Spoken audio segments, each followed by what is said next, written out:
Hey guys, Welcome back to our episode. You already know the drill. Dance party, dance party.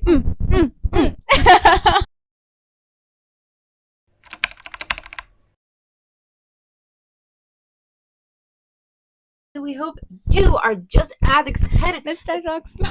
Oh, okay. We hope you are just as excited to join us for this new episode as we are excited to deliver this new episode to you.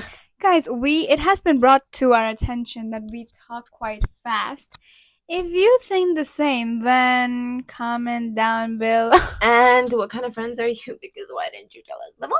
How could you not even bring this one? Guys, it's kind of embarrassing. We are past 10 episodes and not once did you even mention this. Maheen and I are like, and you didn't even tell us. You know, my friend Hosanna. Shout out Hosanna! Shout out Hosanna! We Shout out know Hosanna! that you are all loyal viewers. If you're seeing this, hey girl, We see you! we see you, we hear you.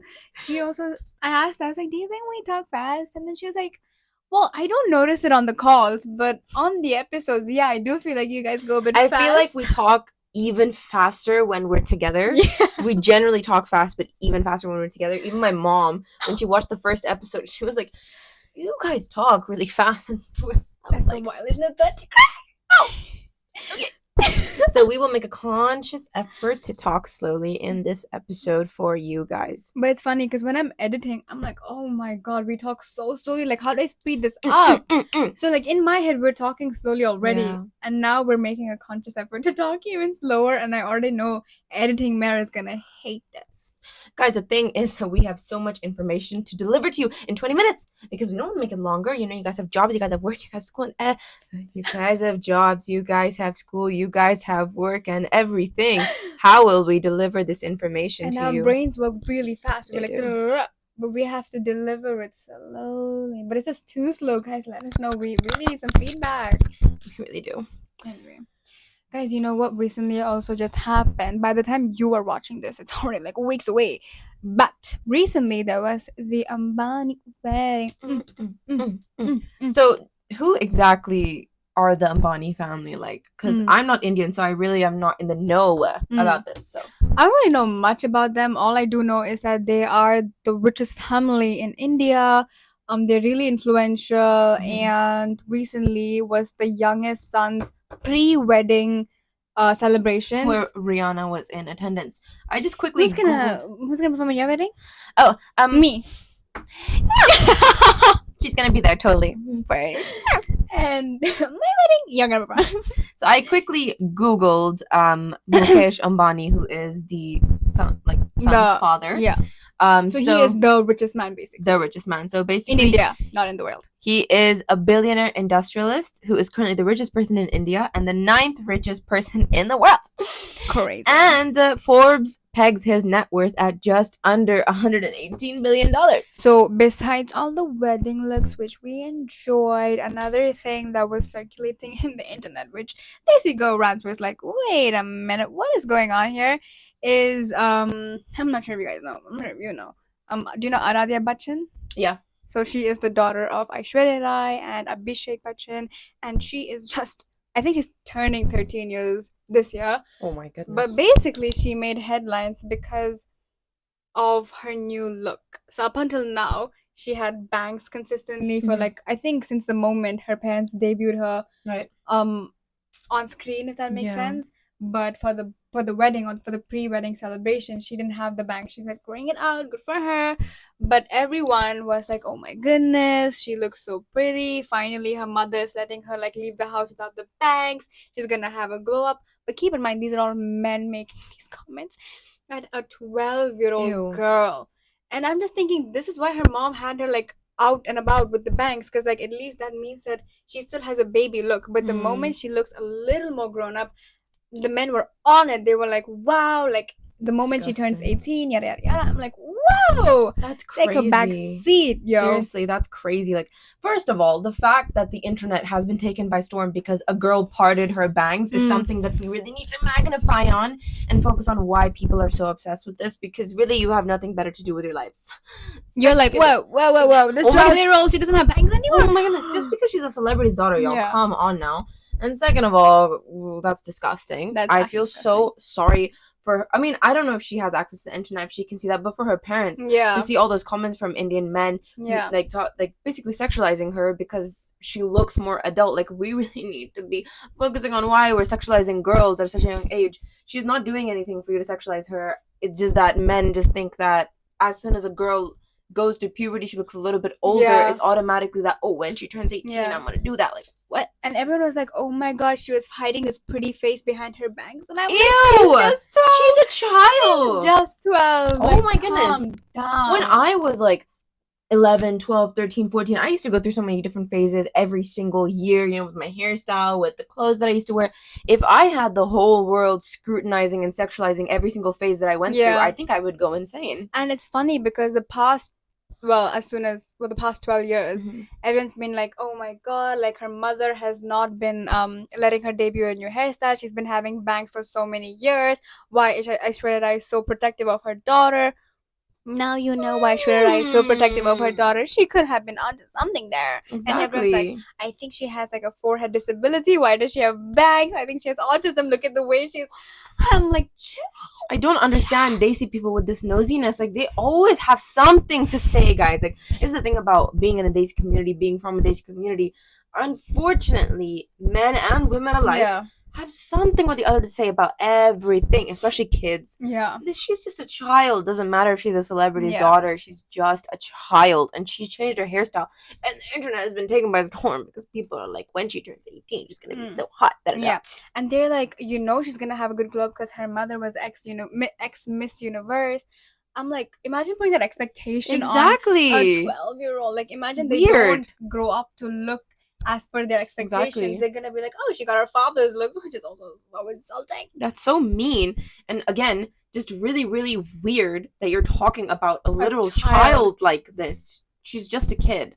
Like, I just don't understand this fascination with celebrities' daughters. And I think we've seen this so many times where celebrities' daughters are constantly sexualized.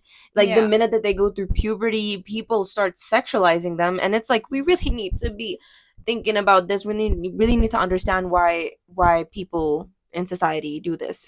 I think it's not just even in puberty. Like, an example being in Keeping Up with the Kardashians, they keep pushing their daughters at such a young age. That is purposeful exploitation of your children, and that is weird. That is because they don't really push their sons. If you guys have noticed, they don't push the sons. They only push the daughters on the media.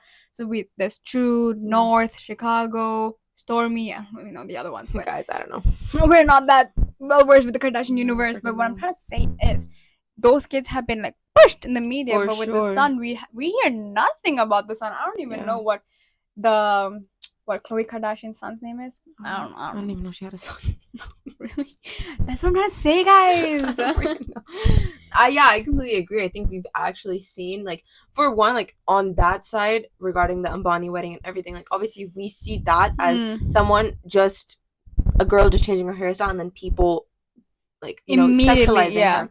On the other side, we're seeing, like, families, like celebrity families like the Kardashians, who are purposely exploiting their daughters. And this is something we've seen on TikTok as well. So many TikToks have come out about, pedophiles and people like that. And I think there was a video that had gone viral on TikTok where someone was saying that I've worked as a therapist with so many of these people. Do you know where they go when they can't find that content? They go to TikTok. Yeah. So you know the kind of people that are consuming your content. You know that there are sickos out there. You get analytics. Have you seen that one mom who's been like sexualizing her child? Yeah, I know exactly who you're talking about. And then she was like, "Oh, but my analytics, like only 17% are men."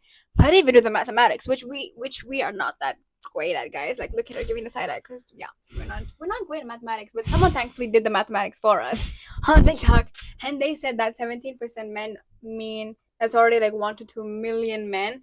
And she said it's not even like, forget men, women are also creeps. Of course, honest. So, and like, the thing is, like, anyone can share these videos, anyone can sexualize, anyone can perv on your children. Yeah. And at this point, guys, come on, I think we know what happens. I mean, there's a 13-year-old or nearly 13-year-old who parted her bangs, and people are like, oh my god, blah, blah, blah. Yeah, she looks so mature now. So what do you think is happening when you're posting videos of your children doing things that children do? But you know the kind of people that are going to be watching these videos. And at this point, I'm not going to lie, in society, we have reached such a stage of brain rot that I feel like people sexualize Everything, yeah. everything. I'm seeing like daughters interacting with their fathers, and people are putting it on TikTok. The whole comment section is flooded. That's so weird. That's so weird. Why is her dad kissing her cheek? Girl, come on. You are just over sexualizing. You are very weird. You have clearly consumed too much content that is not meant for you. It's not that she's being weird, it's that you are being weird. And I feel like it disgusts me when I see so many videos of kids, and I really, really appreciate when I see people like, you know, covering their kids' faces or not showing their kids on their content. Like, there's a way to be like a mommy vlogger and not exploit your kids. I've seen it so much. I think we've all seen it so much. It's about protecting your kids' identity, because at this point, as we can see from this example, there are weirdos out there. Do not be like the Kardashian family. Do not exploit. I'm curious, like, how old would you, first of all, show your kids in social media? And if not, how old would they have to be for you to show them out there? I think, like, for me, because my, like, personal social media accounts are private. True. I think I would maybe, like, on my close friends with the people that I know have good intentions. Yeah. Just post some pictures of my kid and whatever. But nothing in a way that my child's privacy could be exploited. Yeah. You never know. Anyone could share. Anyone could do anything. Yeah. Never my kid in a pamper, or, you know, I've seen videos of people changing their kids' pampers on TikTok, and I report that video because I'm like, this video needs to be taken down. So I think probably I would, just in a very, very small circle. And so actually, to be honest, I don't think I would, because, you know, the evil eye is real, but also people are weird, honestly, unfortunately. What about you? I think I would be like sneaky about, like, I just post like, have you seen those celebrity posts where like they just post their legs, not the legs, but like their feet? I do something like that, or like your kid's like walking or something, and just from the back, from the back, like something that's not exposing. That. Exactly, something that's not exposing your kid. I think definitely we would do that, but not as far as posting these videos of even like giving your kids a bath and stuff. Why are you uploading that video on TikTok? It's not a safe world anymore. You cannot be posting all that. Why are you posting that? Because at the end of the day, that kid's gonna grow up to first of all, be like, why is my video of me taking a bath, taking a shower? I mean, first of all, I think Desi families, I don't know if you have this experience, but Desi families have this weird obsession of taking pictures of their kids when they have no clothes on. It's a weird obsession. But like, but obviously it comes from like a mindset, oh my god, she's being cute. That's it. In our day, back in the day, because we're old now, guys. Back in the day, Desi families would take those pictures and put it in their photo album. Put it in their photo album. No, it's not. Now it's public. Now you're posting a video of you giving your child a bath. Why? And you have like 10K saves on it. But who do you think is saving that? And who do you think is looking at it? Ew.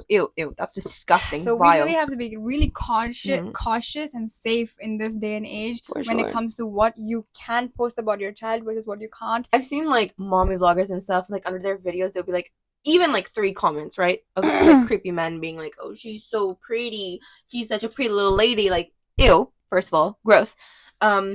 Even those 3 comments should be enough for you to take the video down. Because why? And why did that not ring bells in your... If that was me, if I was a mother and people commented under my child's post like that, you already know my child's identity would be wiped from the internet. And just like that should be enough of a warning. But then sometimes these comment sections are flooded with men sexualizing kids, and the people keep it up. They're like, well, the thing is that if you take it down, then it's just giving in. It's not giving in. It's protecting your child. With giving in? Exactly. This is not a battle that you need to win, girl. This is protecting your child's identity. And there was also this recently. Like, by the time you guys see, it's not that recent anymore. But this mommy vlogger, TikToker, she was like, you know, I love my daughter, but I am obsessed with my son. Insert video clip here. Boy moms, feel me on this, but my son has my heart and my soul. I obviously am obsessed with Stevie Lee. She is just the greatest little girl in the world. But my whole life, I always wanted to be a boy mom. What do you guys take from that? That to me is giving those moms that are obsessed with their sons, and it's so weird, guys. And everyone was like, you know, your daughter is gonna pick up on the fact that you like him more than you like her, and that is true. And also, not to mention, her daughter's name is Stevie Lee. which is a very masculine name. And then she was like, I was a tomboy, so I was really looking forward to having a son. It's giving internalized misogyny. Imagine your daughter seeing that and realizing, oh, like she wasn't even that excited. She wasn't as excited to have me as she was my brother. Exactly. That whole monologue was so that she could show off her son's pictures from his elementary school. But did she show off her daughter's pictures? Absolutely not. I mean, in a way, good. You're not Yeah, exploiting that your is true. daughter, but I mean, she still posts her daughter on the TikTok. By the way, I like when I saw that video, I went on her TikTok page. She still posts a lot of videos of her daughter. So I think she just didn't want to show off her daughter. She just wanted to show off her son. It's so weird Because he is her whole world. and it's just so weird. Moms, if any moms are watching, If any boy moms are watching, for the love of God, don't do this. Please don't do this. I was watching Love is Blind season 6. If you know, you know. And there was a couple, and the guy was introducing his fiance to the mom, and the mom was like, "So you're the one who stole my husband's heart." not the accent. And I was thinking, what do you mean by that? This is called emotional incest. Dun dun dun. We don't support emotional incest, guys. Guys, it's weird. It's really weird. Please, this whole, oh, you're stealing my son from me. What do you mean? Or this jealousy from the mom side when the son has a wife or a girlfriend. I'm like, Miss Ma'am. And this is why so many mother-in-laws mistreat their daughter-in-laws. Yeah. And guys, when I was looking to get married, I specifically did not want someone who had like that weird relationship with their mom where Mama's boy. they would both idolize each other. Yeah. Because unfortunately in Desi culture that happens a lot.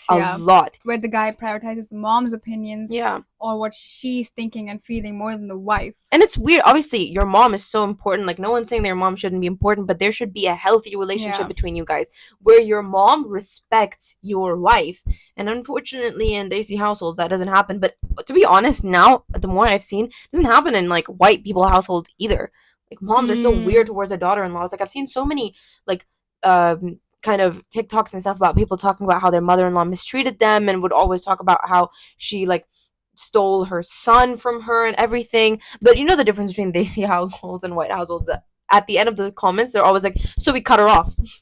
That doesn't happen in brown households. What do you mean cut her off? She's your husband, the mom. It's funny because I think in Desi household, I'm not sure if it's in white households as well, but in Desi household there's this saying, you don't just marry the person, you marry their family, which is so true. I'm not sure if you've experienced this, but since you're married, maybe you could give us some insight. Maybe you could give us some insight. Were you ever maybe like warned about mother-in-laws or like, you know, the boy's family, something like that? I think interestingly enough, like that never came from like my immediate family, and it was never something that was implied to me by my husband's family either. But funnily enough, like external people, like people who I wasn't really close to, were like, make sure you obey your mother-in-law and stuff. And I was like, obey? What do you mean by that? And you know the funny thing is, like, the first conversation that my mom and my mother-in-law had, literally my mother-in-law was like, well, we don't really believe in that whole belief that, like, the daughter-in-law is, like, a slave or something. Like, she doesn't work for us. She's marrying my son. So, like, she's, like, my daughter. And I feel like that is a belief that all mother-in-laws should have. Like, she is not your slave. She is not some demon. She's marrying your son. She should be an addition to your family. Yeah. But if you have that weird relationship with your son... Yeah. You're obviously gonna be like that. Yeah. And the unfortunate thing is that, like, a lot of these kind of relationships that mothers have with their sons usually stem from their own marriage and the things that they experience. Right. Give us some psychological insight. I was just gonna say, oh my goodness, you guys, let's talk about emotional incest for a bit. So when you feel like you cannot depend on your husband to meet your emotional needs, who do you start leaning on? Who do you start leaning on, Maheen? The other man in the household. The other man in the household. And who is the other man in the household? Your son. And so you start, you know, leaning on them. You start, like, opening up to them about your marriage situations. You, like, start opening up to them emotionally. Yeah. And they're your son. They're gonna, like, you know... have a protective instinct for you as well. They're gonna have a protective instinct. They're gonna hear you out. They're gonna, like, be there for you. And you're gonna start leaning on this person more than you should be as a parent. There is a certain parent-child boundary, but you have crossed this because now you are leaning on them emotionally. And the son, he knows no better, so he is gonna take it. He's gonna be there for you. Yeah. So this is also gonna translate when he finds a partner. Yeah. He's gonna find himself in a sticky position where, like, my mom still needs me, but then my wife also needs me. Yeah. but then my mom also needs It's a me. difficult balance for Yeah. him to go through. He's gonna For find it sure. hard to like separate his relationship with his mom versus his Mm. relationship with his wife, and don't do that. Don't do For that. sure. Don't put them in that difficult position. Definitely not. And you know, this whole belief of like my son is superior to my daughter, or my son is supposed to be on this pedestal because Yeah. he's a man. This is all internalized misogyny. Don't think it's anything different. Don't put a different name on it. You know, don't put a mask over it. This is internalized misogyny. And it's something that I feel like we see so much, and it's so sad because like the girls are always mistreated, or the girls are always told do this, do that, do this, but then the son is like, oh my baby, Yeah. and Oh it's my god. like, Yeah. girl, Yeah. I see it totally. it's like, what is happening right now? Thankfully, I was blessed. I have 2 brothers, but I am still made to feel like an equal. That shows that your mom is a good mom. Like she knows how to balance that relationship between, because they're all your children, you know. So that's They're really good. all each other. All Shout out to Mer's mama. We love you, auntie. Comment down below, mom. And I feel like because I want to praise my parents as well. Yes, go for it. The thing is, I feel like my parents never made me feel like they wanted a son or something. Ooh. And you know, so many times when I was growing up, For context, she's a single child. I'm an only child. Yeah, so Yeah. like for so many times when I was growing up, I always asked my dad like, do you ever wish you had a son? And my dad's answer was always no. He's like, why would I wish to have a certain gender? I just have you. Shout out to my parents. comment down below. But like I feel like they always just made me feel like they wanted a kid. Like especially I was always so conscious of like what my dad, and if he wanted a son, because my dad loves doing like DIY stuff, like handiwork and stuff, and I always used to help him with that. Like I he always involved me. But then I don't know if it was the environment around me, because I was brown. I was always so conscious. I was like, did my dad want a son? Is like, does he like doing this stuff with me because he secretly wished he had a son? And I asked him, and he was like, no, I just wanted a child. Like I just wanted someone to share it with. And he is a feminist, by the way, guys. He was like, it doesn't really matter if you're a girl or a guy, I was going to teach you this anyway. And I was like, period. Love that for you. Yeah. So guys, if you're a parent, please never make your daughter feel like she's less than your son. And if you have a son, please do not idolize him. Do not put him on a pedestal, because it's not it, guys. It's really not it. So yeah, those are all of our opinions. We have just so much to talk about. I just realized we started the episode saying we're gonna talk slowly, but we went didn't on do a that. tangent. We were like, We didn't do that. But yeah, sorry, guys. if you have any opinions about the Ambani wedding or anything else we said in this video, comment down below, please. Please, we need the engagement, guys. Please, I'm asking you nicely. She's never said please so many times. Yeah. So, guys, we hope you enjoyed this video, and we hope that you are gonna like, comment, subscribe, notify, everything. You guys already know the drill. And we'll see you guys in the next episode. Bye.